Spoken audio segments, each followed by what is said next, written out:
All right, so listen, welcome to Sports Nation. Kerry Champion, Marcellus Wiley, LZ Granderson. We're all back. Let's get to it. We're talking about those playoffs. Going places presented by Toyota. No worries. That's a question mark. I'm not saying that no worries. Yesterday, the Pacers waxed the Cavs, snapped LeBron's streak of 21 consecutive first-round wins. LeBron, listen, he had a triple-double, but he acted as if it wasn't a real big deal. So folks asked him after the game, what's going on? How do you feel about this Game 1 loss? Take a listen. I've always stayed even keel with the postseason. That's just, I mean, I'm down 0-1 in the first round. I was down 3-1 in the finals. So I'm the last guy to ask about how you're going to feel the next couple of days.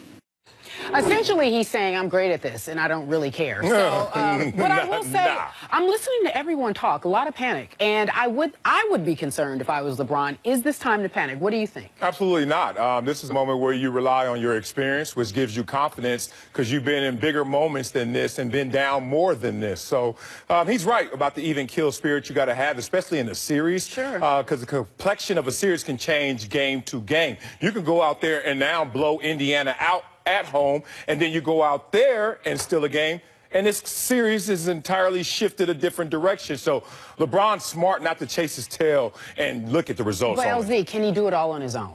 No, he can't do it all on his own, and that's the reason why they lost. Look, he got that team a lot of open looks, which is why he's not worried, because he realizes he has a great three-point shooting squad. They just had an off night, and that's all it really was. And people are going on, oh, LeBron James, this is the worst loss he's had since he's been back to Cleveland, blah, blah, blah, blah. He's done a lot of things for the first time this year, both positive and negative. I like to look at the positive things. Okay, positive side. Yes, he played in all 82 regular season games this year for the first time in his career. Good for him. He averaged more than 9 assists per game. 9 point something. Yes, and the 18 triple-doubles, you mentioned the triple-double he had during the loss against Indiana. Listen, he's still at his peak. He is still the best player in the game. He knows he only took a couple of shots in that first quarter when the game got out of hand. But it's really not about LeBron. It's about the rest of the team. Can they come together and win? Because if, in fact, they lose in this first round of the playoffs, can you see him leaving? Well, look, LeBron knows what his team dynamic has always been. Think about it. He's been to 8 finals, 7 straight, correct?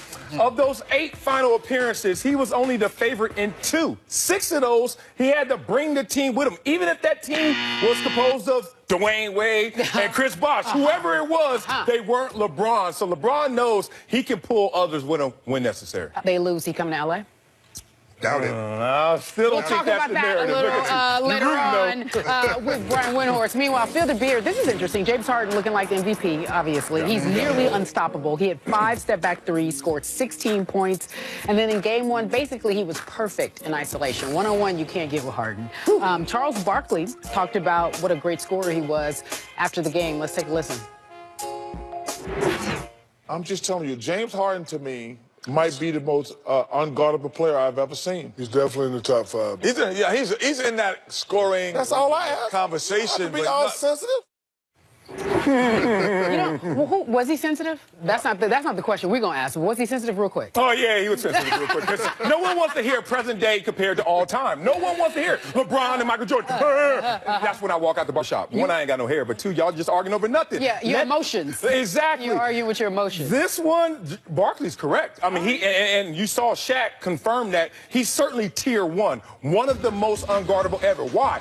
He has a step-back 3 just for starters. So even when you think you're guarding three-point line, he's going to step back from there and still give buckets. Three-point shot, driving, penetration, and most importantly, he gets to the foul line. So even when you think you've done everything right, the referees will bail him out, in part because of his technique, and his follow-through allows him to always go to the foul line. He is a wonder on offense, no doubt about that. But I'm not willing to say he's even the most unguardable in the playoffs right now, and this is why. 3 numbers stick out to me.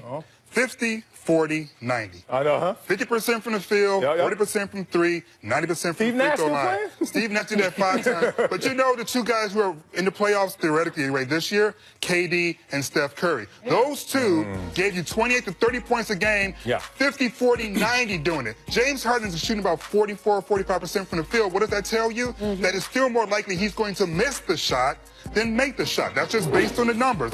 No opinion. Those are just numbers. 50, 40, 90 tells you no matter where he's at in the court, chances are that bucket's going in. So who is the most unguardable player ever?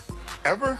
If you're it's his birthday, that's a hint. It's his birthday. Kareem. I mean, you can't guard that. That was unguardable. That was rule changing. But here's the difference. No one can. But here's the difference, though. What is Kareem doing outside of the three-point line? See, when you start thinking about what makes a person unguardable, you need to think about where can you push them that will make them less effective.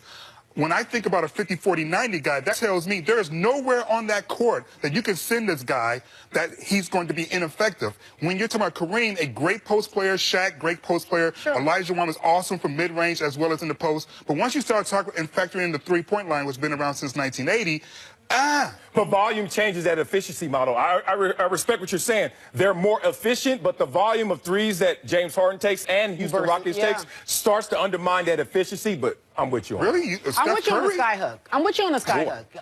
No Most answer. unguardable shot. I'll give you that. No answer. Okay. All right. We want to talk about baseball, shall we? LZ, I'm going to let you take the... I'm going to let you clear on this one. D-backs third baseman Devin Marrero appeared to hit a 3-run homer in the top of the 4th inning, but Dodgers manager Dave Roberts argued that he had passed Alex Avila between the 1st and 2nd. After review, the runs were taken off the board, and he was credited with a single and ruled out for passing Avila and turning the homer into a 2-run single. LZ, who's to blame here? Whoever made up that rule. No. Oh, really? You going to rule first? Yeah, it's just like it's a dumb, arbitrary sort of, we're going to make the purity of baseball sort of rule. Why would you take away a home run for that situation? Why? A home run? I mean, seriously, I'm sitting here like there is no conversation. If the ball leaves the park, it's a home run. I don't care who runs across the plate first. It's a home run. That particular spot is over. Okay, so let me ask you this. The other day, I'm talking to Marcellus. I'm listening. He's an expert because there's a new app called At Bat. Yes.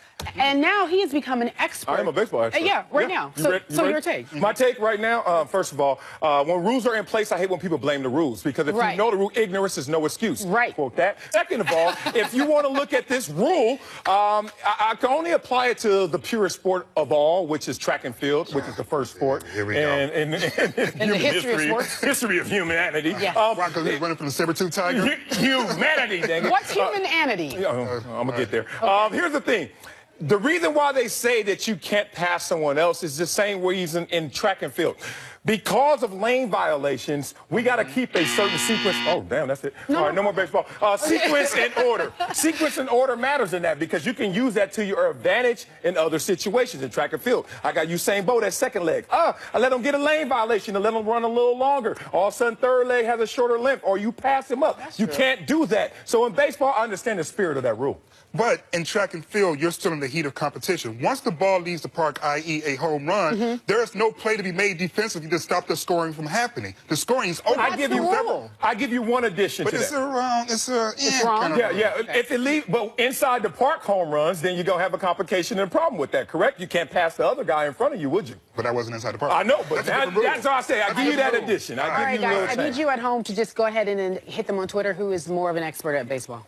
You? The person who actually goes to and watches the games or the one? Oh, here you go. Coming up, Kawhi Leonard and the Spurs. Okay. This is going to be interesting. I don't think he'll be a Spur next year. The boys will weigh in. Brian Windhorst has some interesting information. That was undercut. You can't go there. The whole experience card. It's Sports Nation. Sports Nation is presented by Toyota.